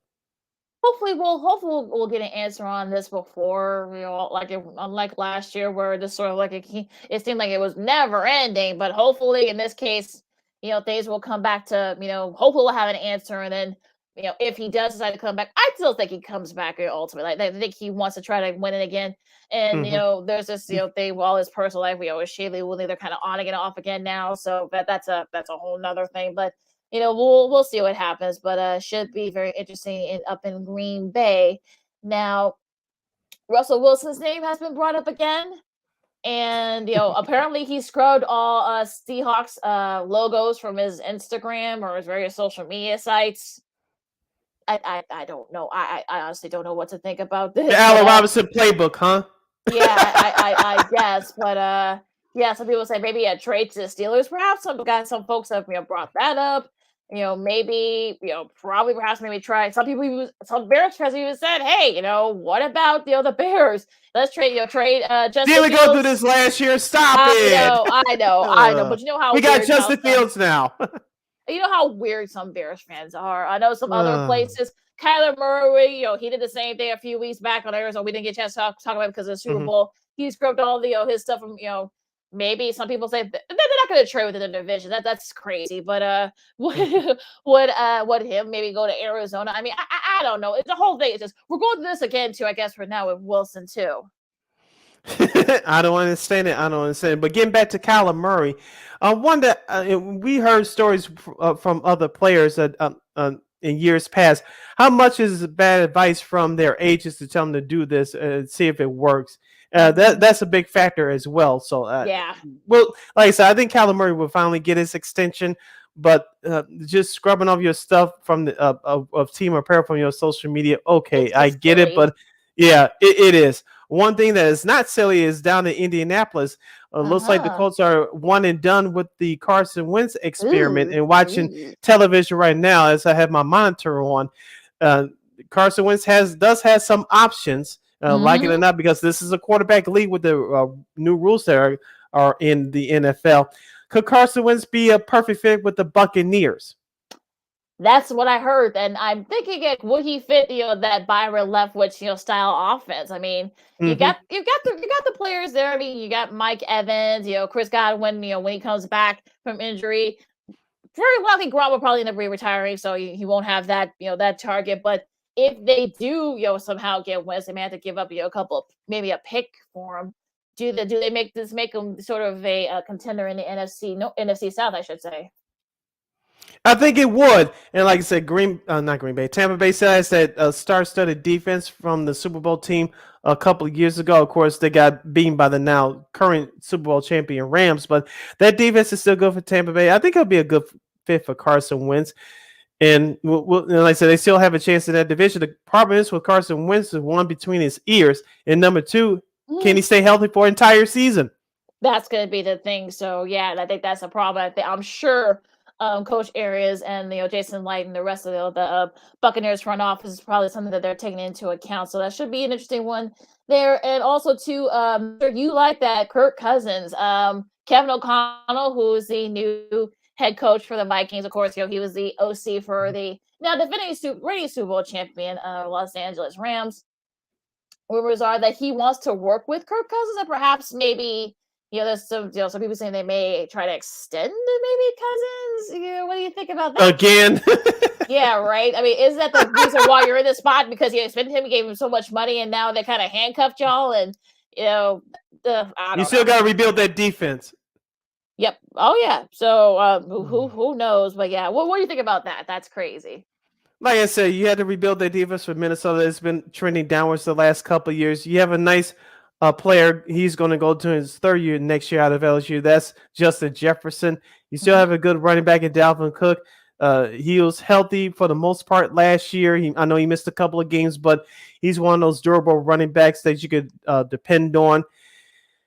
Lakeena, Minnesota. It seems like we've been talking about this team the last few years.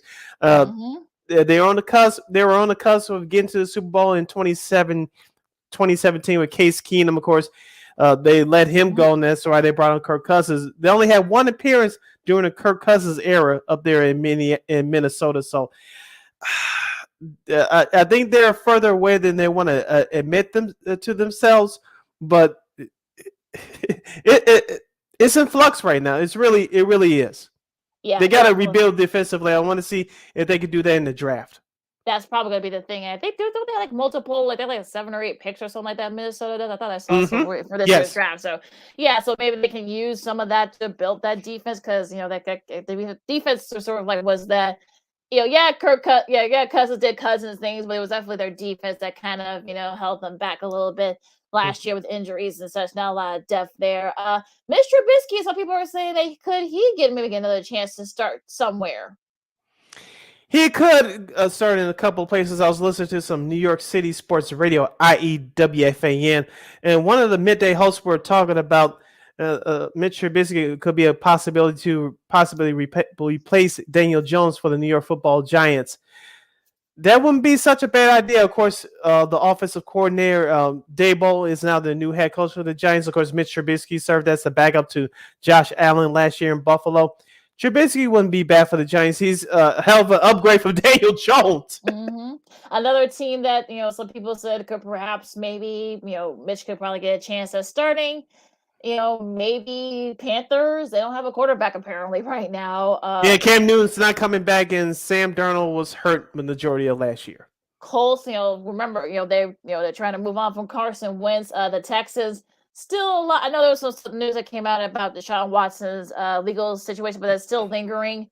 So if you're anybody, do you want to take a chance on, we'll get to him in a second, but, the Commanders, it's going to be weird saying that, the Washington team, if you're wondering, Broncos, Bucks, Steelers, maybe the Saints, perhaps. Yeah, it's a lot of the movie. It's a lot of moving parts to find the starting quarterback. We know in the draft this year, this is not the year for drafting starting quarterbacks. I know it's not that many coming out this year, but this is what happens when you don't have a franchise quarterback. You scramble to find someone to lead your team. Now, there's a news report that came out in the last 24 hours or so regarding the San Francisco 49ers. GM John Lynch has been quoted saying that they don't like the offers they've been receiving for Jimmy Garoppolo. Now, does this mean that Jimmy Garoppolo is coming back? Not necessarily, but we'll see what happens. Will they flat out cut Mr. Garoppolo? We shall see. But if Garoppolo gets cut, he's going to have some options as well. Yeah, I think if you're John Lynch, you're going to try to maybe trade or maybe get some picks, clear up some cap space.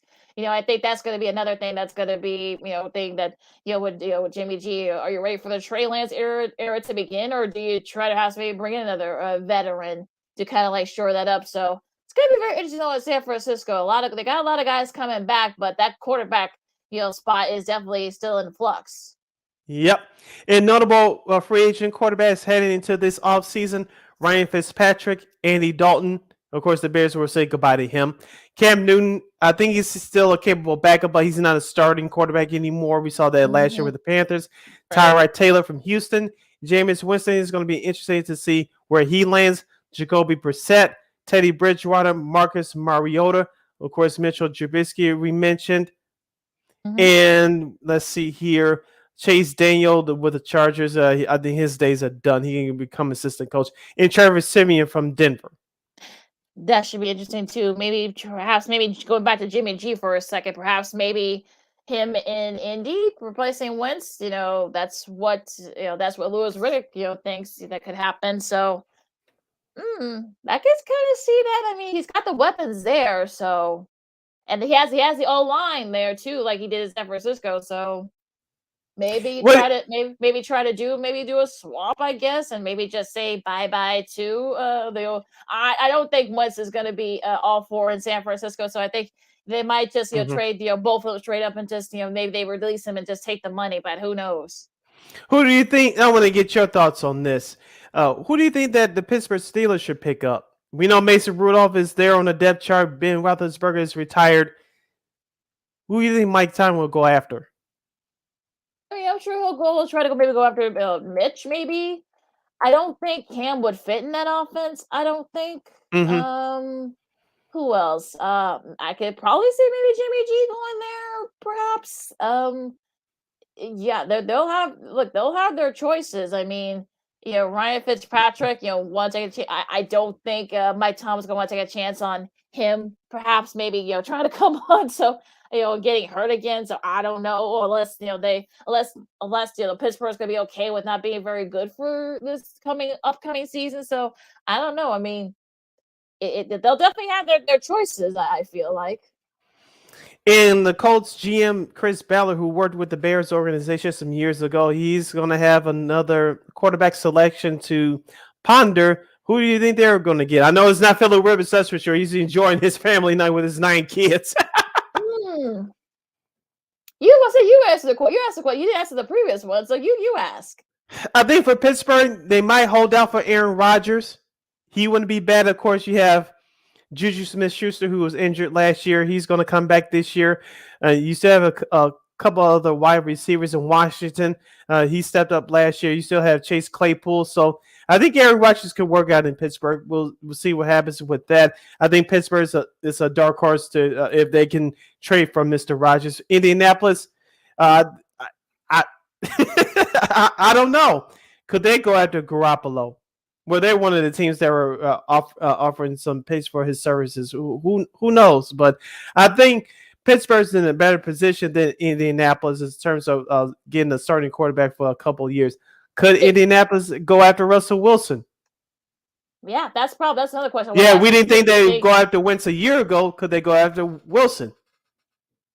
I mean, if you're Pittsburgh, well, Indy, I should say, you're in a kind of like I don't want to say you're in like a slightly easier division, but that AFC South is a much easier division to win than the AFC North.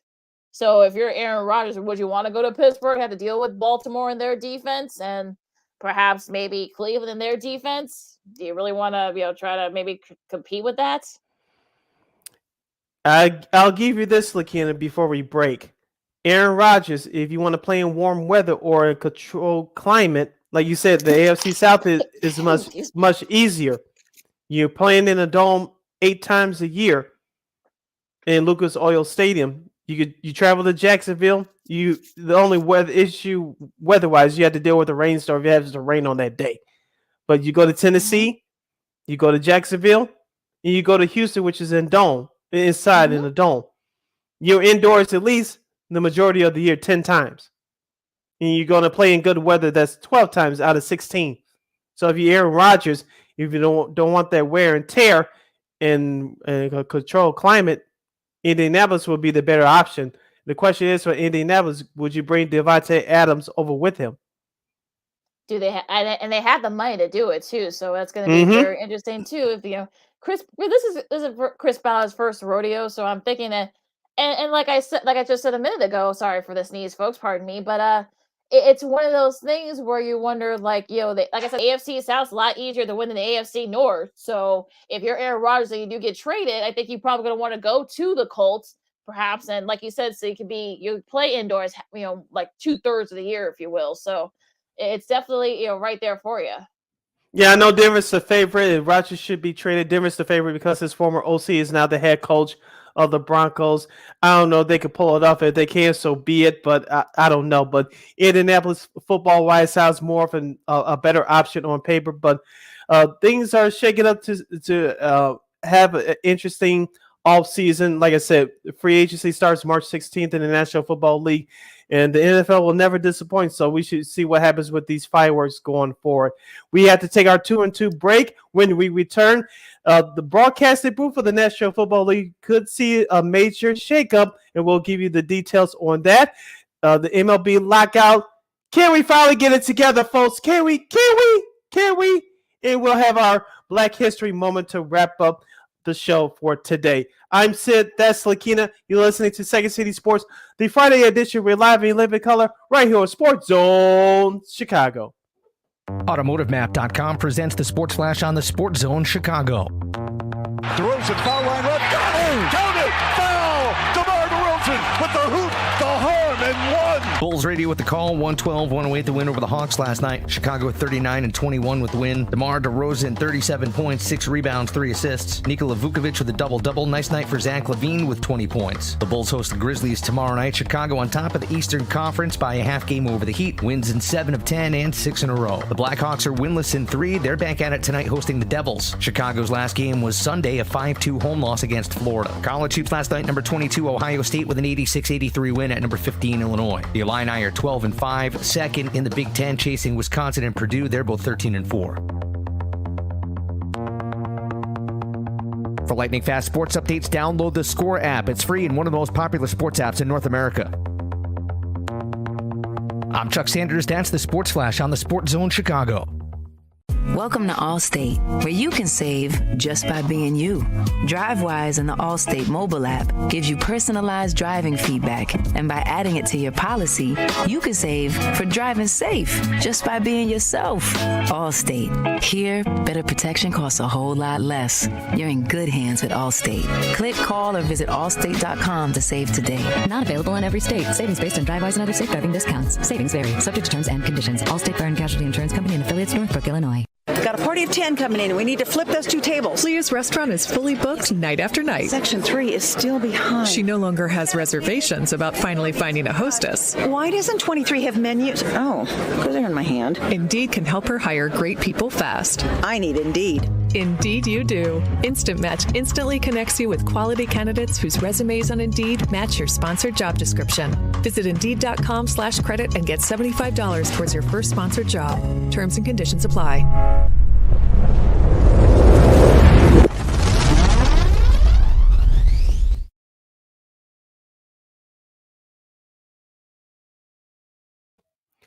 Welcome back to Second City Sports, the Friday edition. We're live in living color right here in Sports Zone. Chicago, Sid, Lakeena here with you for this is our last segment of the day, last segment for the week. Lakeena, let's finish off strong. But first, if you have a question or comment on any of our topics during today's show, we have less than a half hour left. You can go to Sports Zone Chicago on Facebook or Sports Zone Chicago on YouTube. Type in questions and comments in the comment section. Lakeena will get them up on the screen for you. Lakeena, let's continue the NFL talk. Let's go off the field as we can see a major shakeup across the networks of CBS, Fox, NBC. And anybody else that want to get involved. Amazon, of course, ABC, ESPN, Yep, and of course, we are referring to Troy Aikman. It appears, of course, to Andrew Marchand of the New York Post, it appears that Mr. Troy Aikman, after 20-plus years at Fox, will leave that network to join ESPN to become an analyst for ESPN's Monday Night Football coverage. Rumor has it that they're targeting Joe Buck. He has 1 year left remaining on his contract with Fox. Of course, Joe Buck called games with Troy Aikman over the past several seasons. And, of course, Joe Buck does baseball for Fox as well, and along with the USA golf coverage for Fox as well. Lakeena, of course, Tony Romo makes, I believe, $17 million with CBS. Troy Aikman was looking for a big payday. It looks like he's going to get that with the 4-letter network. Of course, there's rumors that Al Michaels, of course, he's done with NBC. It looks like if Al Michaels doesn't join Amazon to do that Thursday night package, it looks like he may return to ESPN, ABC to do that Monday Night Football coverage. What do you think about this potential carousel with our NFL booth? We talked about this, in the last couple of months. We said that Mr. Aikman, Troy has said that he would be open to doing both. But this move is always a wild card. Various reports have said so. It's interesting that they have maybe once this is made name official, but apparently. I guess maybe he said that he's been some rumors that he might wanted to move out of there, out of Fox for other reasons. But it's going to be very interesting though, because for a generation, people we've seen Troy Aikman and Joe Buck do they've done like 12 Super Bowls together or something like that. So, or I think like 9 or 10 Super Bowls. But it's sort of one of those things where it's definitely going to be the end of an era. Now, if you're Mike McCarthy, not the Dallas head coach, Mike McCarthy, but Mike McCarthy, who does a great job, he's also very plugged in from Frontline Sports, and he is saying so he is reporting Front Office Sports, I should say. He's saying that perhaps maybe Sean Payton might replace him, Troy, in that booth with Joe Buck, if they don't get Joe Buck to come, if they can, if Fox get him to stay, Buck to stay, and also too, if you're ESPN, okay, what if you can't get Al Michaels? Now, Al, if you listen to the podcast he did, I forgot which with who, but talk about Al Michaels. There was a name there that people may not know too much about, but someone who's Al is worked very close with, Frank Godelli, who was the veteran producer for Monday Night Football. Those last few years, it was on ABC before moved to ESPN. Also, too, he was there for the last few years that Al was over at NBC. But the thing is that Mr. Godelli is already signed on over at Amazon. So, he might have, Al might have, gave up his leverage a little bit. So if you're Amazon, you're thinking, let's try to get Mr. Michaels now that we dangling Mr. Godelli in front of him. Now also ESPN, what do you do with Steve Levy, Brian Greasy, and Louis Riddick? I mean, I actually like those three together. Now they could keep them in some capacity, perhaps because remember that new TV deal doesn't kick in until not this season coming up but next season in 2023. Mm-hmm. So you wonder, okay, maybe they'll have them do college football. I mean, I know Steve and Brian did college football for like 4 years before they moved over to the Monday night side. Do you kind of keep them and have them be like the B team for when ESPN and ABC does get those extra games? So there's a lot still to figure out in this whole carousel. And look, unlike the NFL on the field, off the field though, it's fun as well. So the carousel is just the soap opera continues. Yeah, if they get Al Michaels to come over to ESPN ABC, I think everything else will fall into place. But for Fox, of course, as you mentioned, the rumors out there with Sean Payton replacing Troy Aikman with the Joe Buck in that number one TV booth.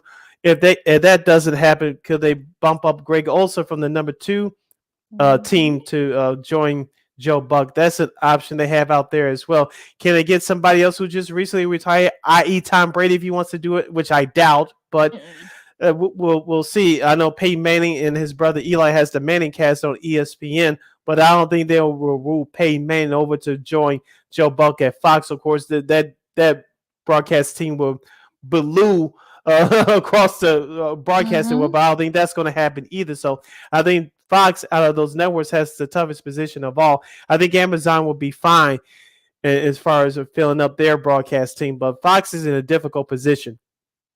And they really are, especially too, if you do get, let's say they do get, Coach Payton to come on. What if he only does it for 1 or 2 years? What if he gets an offer, in a year or two to perhaps maybe coach another team? So which could happen.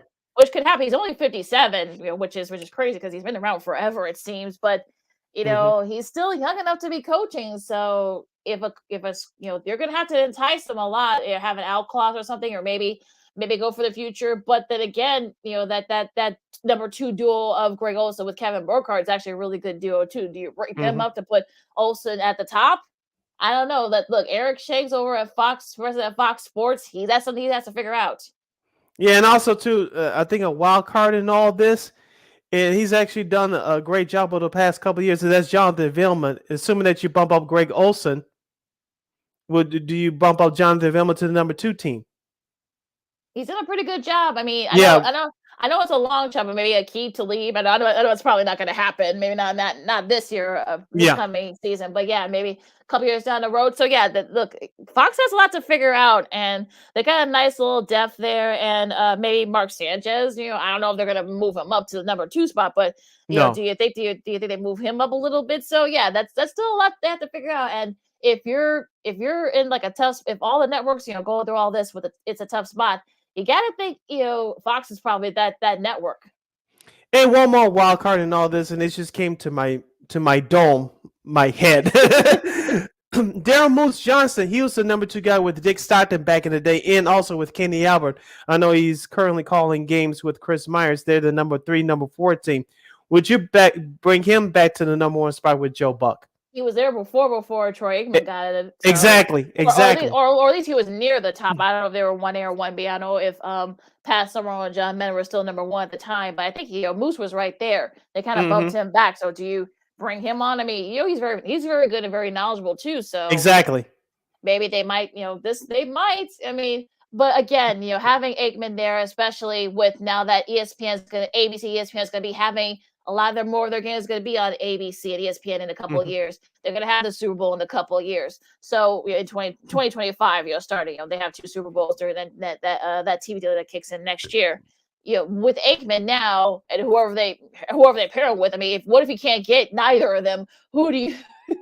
I mean, ESPN's in a pretty tough spot too, because what if they can't get Al Michaels? Because it seems like it was a done deal. Now it's not official yet. What if you can't get Joe Buck to come from Fox? Do you do like a swamp thing where Joe does the baseball season and then he does the NFL stuff for Monday Night Football and playoffs and Super Bowls and such? So can he do that? I don't know, but look, there's still a lot of pieces to figure out. And look, Mr. Abe is going to be making about $90 million or like something like that. So he got the Tony Romo, and from what I've read, he wasn't very pleased that Romo got that big contract in his first year, first 2 years of doing it, since he's been doing it for like almost 20 years. So he wasn't very pleased with that. And also, too, look at NBC, of course, with Mike Tirico taking over Sunday Night Football.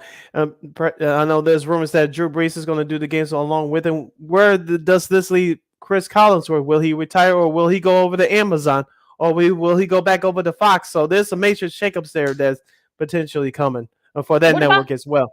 What about Drew Brees? And some people said maybe Drew Brees, they might try to plug him. I think he does pretty good in those games. I know some people, didn't like him when he did that. They did that Rams Bucks wild card game, but divisional game, I should say. But I thought he's pretty good. I mean, I heard him do those Notre Dame games, but I thought him and Tirico sounded good together. So we'll see.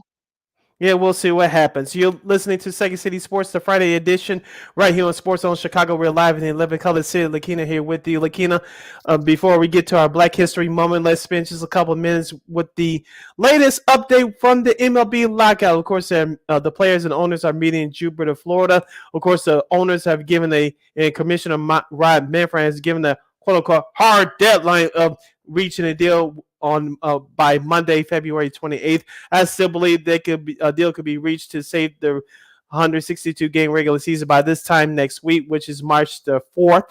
And so we'll see what happens with that. This is the latest tweet from Jesse Rogers, a Chicago guy from ESPN and ESPN 1000. And this is his tweet from about a half hour ago. After about 75 minutes together, the sides have separated. Doug Monfort, Ron Fowler, Hal Steinbrenner, owner of the Yankees, Bill DeWitt, and the league negotiating team are meeting on their own, as are the players. Okay, so there is a little bit of movement, but not enough to perhaps deter from that deadline coming up on Monday. So it's oh Jesus, I don't know. I mean, could they perhaps? Hopefully they'll figure it out. If I were the union, I would call baseball's bluff and say, "Oh, we'll cancel games." They don't really care about canceling games. They don't give a freaking hoot. So I think maybe less games are better. I would say maybe 120 games. Start maybe in April, and perhaps maybe end in September. You got 110, 120 games, and you're right there, and you can have your Mr. October stuff for the World Series and whatnot. Because you're getting to the point where you're starting to compete with the NFL, which is something that you don't want. And some of those games, especially with Fox, when Fox has that 325 game, you have to go right, from there and go right to the game. But also, you're competing against Sunday Night Football. So yes, baseball has held their own the last few years, but they're gonna have to figure out sort of the maneuvering in the schedule. And I think there's other factors too, salary cap and all that other weirdness that they've got to figure out. So I don't know. Do you think they will figure it out? I don't think they will. I think they'll eventually figure it out. As I said before, I'm still optimistic about this, and this will come down to the 11th hour. I think the Players Association will call the bluff of the owners. I was listening to John Heyman, who's also an insider for MLB Network and Odyssey, and he says that he thinks that a deal will get done at the last minute. This all posturing by both sides. Like you said, Lakeena, who's going to call whose bluff first? And I know that the owners, of course, have locked out the players, so they want the players to cave in. Who's going to bluff first? That's all it's going to come down to. Yeah, that's exactly. And I feel like, I think they will figure it out eventually. They just won't. I think there will be some games missed. There might be a week or two of games missed, but here's the thing. We talked about this before, Lakeena. The players, they don't get paid until the season starts, which is in April. And if those games cannot be made up, there's going to be a problem. And I think, like you said, the owners cannot afford to lose games. Most importantly, you cannot afford to lose fans that they're in their early pre-teen years in their 20s. And because baseball, you saw what happened the last time they had a work stoppage in 94, 95. A couple of franchises suffered, i.e. the Montreal Expos. Of course, now they're the Washington Nationals with the World Series from 2019 under their belt. But we're in a different space now. We're in a different time. Social media is taking over. It's not going anywhere. There's a whole lot more options for fans to go to. Of course, we saw that in 2020 before the baseball decided to get back on track with that late start in the last week of July. You have a whole lot more options now. With UFC, of course, NFL still rules king here in the United States, but you Mhm. saw that the Korean baseball organization had Yep. their games aired on ESPN during the pandemic in 2020. So there's a whole lot more options now. Look at soccer. I know you're way more bigger soccer fan than I am, but look at the Premier League. It's on Yep. CBS. It's still on Peacock, the streaming service from Mhm. NBC's, and that's getting a lot of numbers, a lot of ratings. So there's a whole lot more options than you had 28 years ago. Also, too, with March Madness starting to come up a little bit. I Yeah. mean, in a few weeks. And this is baseball's time to get people, especially fans in cold weather cities like here in Chicago, to get excited, revved up for the upcoming season. If you don't have any games to talk about, any previews to talk about, we usually do our preview shows right around now. So it's affecting everybody. But if they can't get a deal done by this time next week, baseball shot itself in the foot. I don't know if they will ever recover. This could be worse than 1994. Well, look, that's saying something too, because of course, you know, the White Sox fans, again, you have a good team that can contend for the AL and perhaps in the World Series, and then look what happened. So they're having labor issues, so it's sort of unfortunately par for the course. And if you're baseball, I think you need to figure all this out, because if not, you're kind of getting to the point where you're going to be like becoming a niche sport with NHL. We'll get to in a second, with NHL, with NASCAR. Those are the three sports. I mean, look, NASCAR, I think they're becoming an afterthought too. It's more Formula One and NHRA at this point with them. And also too with baseball, you know, you got to think maybe college hoops, you know, college football, you know, they're starting to kind of, you know, pass them up. So if you got spring baseball, football starting up. I think the XFL is I believe, is next year, I believe. Yeah, and the USFL, you know, USFL starting in April. So yep. So they just did their draft. So yeah, so you people have options now. So if they can't if they don't have baseball, then hey, you got all this other stuff. You know, hey, look, MLS is starting this, you know, this weekend coming up. So you know, hey, you're getting, you know, you're becoming, you know, Champions League. They're going to be having another, you know, round of 16 match on CBS, you know, for the next few weeks. You know, they did the last couple weeks. They're going to do another couple of weeks. And also, of course, the Premier League, like you said, it's on NBC and Peacock. So you know, there's and USA as well. Yeah, so it's you know, yeah, people got options now. This is not like 1994 where you just sit there, you wait. People aren't going to wait anymore. Exactly. And plus, with the whole, not just we had video games back then too, but with the whole esports chain taking off. Who needs to watch live baseball anymore?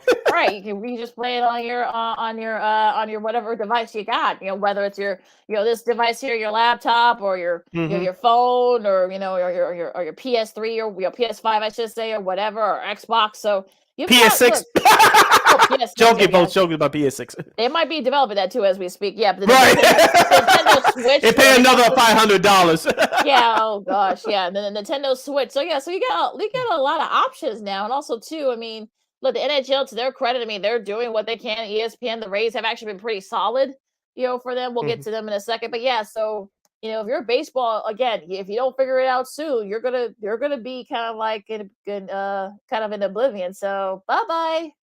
Yeah, so hopefully they can figure out something soon as we coming down the stretch here, as far as the owners are concerned, with their hard deadline set for Monday. You're listening to Second City Sports, the Friday edition, right here on Sports House Chicago. We're live and in living color. I'm Sid. That's Lakeena. Lakeena, you wanted to mention the NHL real quick before we wrap up today's show with our Black History moment. Yeah, just want to give a shout out to the Calgary Flames. They swept their homestand early this week, 7-0. They're like one of the first teams to do that in NHL history, to have at least that. And Elias Lindholm, who I'm surprised he's like in a lot of. I hope he's getting some mention for MVP honors. He became the fifth player in history of the league to score a goal in eight or more straight team games. You know, they've won each of those games, so. They don't even have the best record. They have the best record in their division, the Pacific, but they don't have the best record in the NHL. You know, but that that honor belongs to the Florida Panthers. Should I say the Colorado Avalanche? Yeah, they've been playing very well as well. So you know, they're starting to their season's starting to wrap up a little bit too. So and also the Blackhawks is down to their final three for GM. So I guess we're gonna find out perhaps maybe before next week's over with. We'll see if they'll have a new GM. And also to shout out to Scott Powers. He's the senior writer for the Athletic, and he covers the Blackhawks as well. He does a great job with Mark Lazarus, Yes. and he had an interesting Love article Lassie.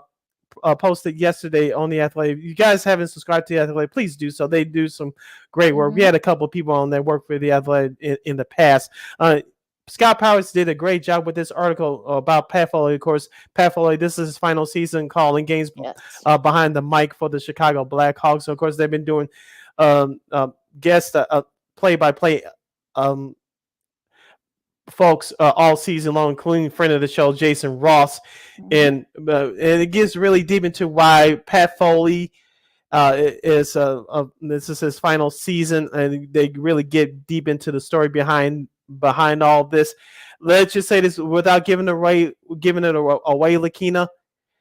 Pat Foley, he still has the passion to do this, but I'm still giving the side eye to the organization, and I'll leave it at that. After reading that article. Yeah, I think I know what you're talking about too, because I've actually read some other articles, and I can kind of say, look, I mean, we love Jason Ross. He's done a great job. He's actually going to be doing the game tonight, I believe. So against the New Jersey Devils. Yes, yep. So the Devils, as I'm not doing it. It's an old Seinfeld reference, folks. You can go. Yeah. I know Chris Vosters, who's done a great job. He does a lot of games there. Hopefully, we can get him on the show at some point. Mike Monaco, who actually first started doing it last season, he's still doing some games as well. So there are a lot of great young announcers, but is whoever they pick. I know there's been rumors that they may do 2 announced teams. There's some rumors about that, not just stick to one. But the way they're treating Mr. Foley, it's just kind of, I don't want to. I don't know. I don't want to go getting deep into it. But yeah, they should be treating him better. I'll say that. Mr. Foley better. Yeah. I'll say that. I'll leave it at that. Yeah. So we'll like you said, we'll see what happens with the Blackhawks going forward. Last couple minutes of the show for today, right here on Second City Sports, the Friday edition, right here on Sports Zone Chicago. Black History Month may be ending on Monday, but this is our last show for the month of February. Let's end this episode with the Bang Lakeena and digging in the crates, Big Mama's crates today. We're going with Harold Melvin in the Blue Notes featuring Theodore Pendergrass, a.k.a. Teddy Pendergrass. If you guys can look at it, if you're watching right here on YouTube. Of course, I'll describe this album cover the best way I can for those of you listening back on our replay on War on Anchor. Yes, this is Harold Melvin in the Blue Notes. Of course, Harold Melvin passed away back in 1997. For those of you that want to know his story, go back on YouTube.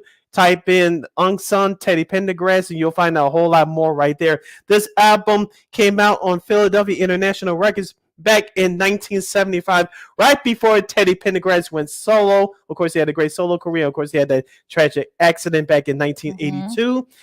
This album is called To Be True. And let's flip it over. Side 1. Where are all my friends? For those of you in Chicago like we are, that's a classic house music anthem.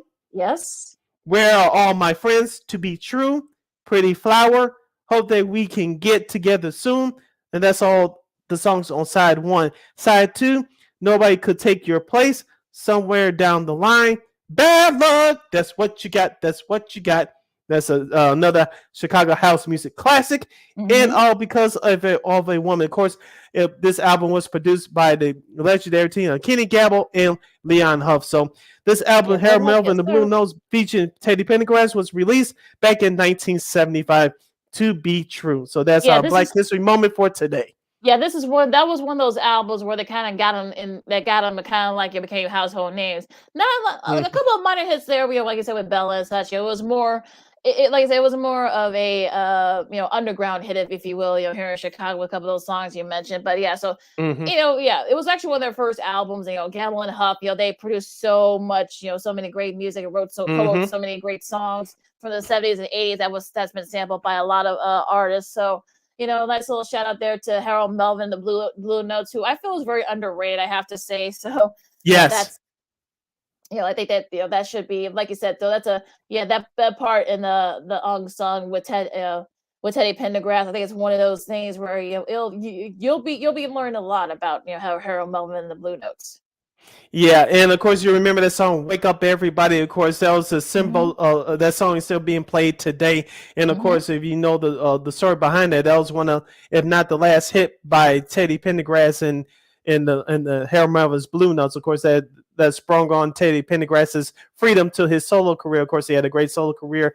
Of course, he had that tragic accident in 1982. He was paralyzed until he passed away back in 2010. Lakeena, also too, Showtime cable network did a documentary on him about 3 or 4 years ago. I believe it's on YouTube as well. If you have Showtime, you can go look for it, and it gets into the details about the accident and it gets into a great detail about him being a crossover artist right before that accident. Of course, when that happened, all those plans were scrapped. So look for that documentary that Showtime did about 3 or 4 years ago. You'll be enlightened as well.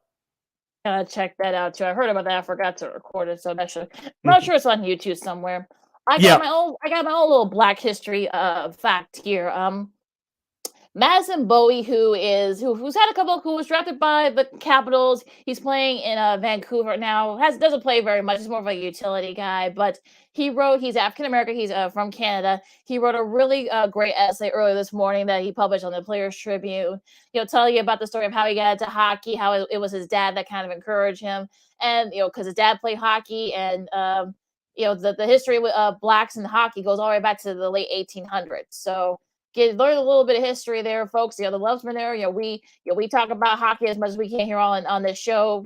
And look, I think if you check out that Madison Bowie article on the Players Tribune, that you won't be disappointed. You're gonna learn a lot. So my little Black history fun facts. Hashtag Brothers for Hockey. We got to get Evan F. Moore on this show. Of course, I worked with him. He was a guest co-host on the Dean Davis show. He has a book out now called Game Misconduct, Changing the Hockey Culture. And that book is doing very well. So we got to get him on this show at some point. So shout out to Evan F. Moore, another Chicago guy. So great job, Lakeena, with that Black history fact. With the game of hockey, hashtag Brothers for Hockey. So, like you said, check that article out on the Players Tribune. Great job, Lakeena. Actually, no, we actually have one more day because Monday's the 28th. So you guys can find out more fun facts. So we'll try to get some more facts for you on Monday. Also, do some breaking news. Derrick Rose will undergo a minor procedure on his right ankle. That's according to Shar Shanra. It looks like Tibbs will be given the pink slip and link card if the Knicks refuse if the Knicks don't make the play-in tournament or the playoffs. So the tide continues to go downwards for the New York Knicks. Great job today, Lakeena, right here on Second City Sports, the Friday edition. Great job. As you mentioned, we have one more show left to go for the month of February for Black History Month. And things are looking alive for the Chicago Bulls. Of course, the Final Illini will play Michigan on Sunday in Ann Arbor. That's on CBS I believe at 1:00. So still a good, fun-filled weekend for your sports viewing pleasure. Yeah, no. And hopefully baseball can get its act together. I want to be surprised when we come back on Monday. Yeah, please. I hope so. I would love for that to be the news that we start off that they finally figure it out and we can talk some baseball. Let's hope that's the case. But with that said, you can follow me at Keena McGee on the Twitter and at Keena_McGee on the IG. You can follow yours truly, Sidney Brown, on the Twitter and the IG at CK80. Once again, at CK80. That's SIDKID80. SIDKID80. Make sure you download that Sports Zone Chicago app. Make sure you follow Sports Zone Chicago on all social media platforms, Facebook, Twitter, Instagram, and YouTube. Make sure you subscribe to our podcast at War on Anchor. We are available on all podcast platforms. And make sure you follow War Media at WAR Media on Facebook, Twitter, Instagram, and YouTube. Thank you very much in advance for your support. Like, share, subscribe, and tell your friends. Be sure to catch Second City Sports every Monday and every Friday at noon to 2 p.m. Central Standard Time right here on Sports Zone Chicago. One more again, as you kids would say. Make sure you catch Second City Sports live and in living color every Monday, every Friday from noon to 2 p.m. Central Standard Time right here on Sports Zone Chicago. All right, so for Sid, I'm Lakeena. Is getting there, guys. Grilling season's coming up. Weather's gonna be warming up soon. So if you're not gonna get vaccinated, wash your hands, wear a mask. I don't care what the mandate says. But even still, be good to each other. This has been Second City Sports on Sports Zone Chicago, and we'll see you Monday. Well, all my friends, get it together, baseball.